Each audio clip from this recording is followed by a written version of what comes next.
সাদা পোশাকে হাস্যোজ্জ্বল এক তরুণী। বাইরে থেকে দেখলে বোঝার উপায় নেই তার হাসির আড়ালে লুকিয়ে আছে প্রতারণার এক ভয়ঙ্কর মুখ।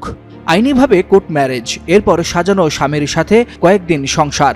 হঠাৎ কোনো এক রাতে স্বামীর ঘর খালি, সঙ্গে নিয়ে যেতেন নগদ টাকা, সোনার গহনা, এমনকি ইলেকট্রনিক সামগ্রীও। নাম তার অনুরাধা পাসওয়ান, বয়স মাত্র 23। কিন্তু এই বয়সেই তিনি যেন ঠকবাজির বিশ্ববিদ্যালয়ের স্বর্ণপদকপ্রাপ্ত ছাত্রী। সম্প্রতি ভারতের রাজস্থানের মাটি কাঁপিয়ে দিয়েছে তার কীর্তিকলাপ।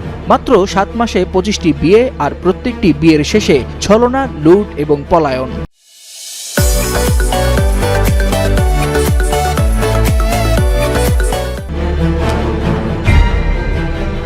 কিন্তু এই নারী একা নন। এই প্রতারণা ছিল পুরো একটি সংঘবদ্ধ চক্রের ছক।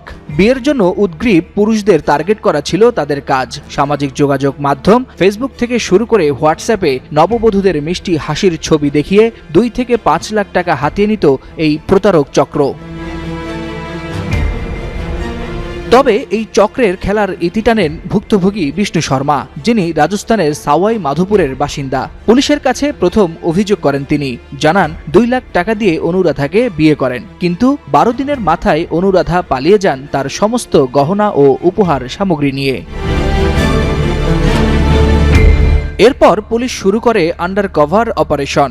এক গোয়েন্দা পাত্র সেজে যোগাযোগ করেন ওই প্রতারক চক্রের সঙ্গে। আর যখন অনুরাধার ছবি পাঠানো হয়, তখনই ফোনের লোকেশন ট্র্যাক করে মধ্যপ্রদেশের ভোপাল থেকে গ্রেফতার করা হয় চক্রের মূল হোতাকে। এই প্রতারক চক্রের বধূর নাম এখন ভারত জুড়ে আলোচিত। কেউ বলছেন বিয়ের নামে ডাকাতি, আবার কেউ বলছেন ভালোবাসার নামে প্রতারণা। ভালোবাসা বিশ্বাস চায়, আর বিয়ে চায় সততা। কিন্তু যখন এই সম্পর্কটাই হয়ে ওঠে একটি ফাঁদ, তখন প্রেমের গল্প রূপ নেয় প্রতারণার মহাকাব্যে।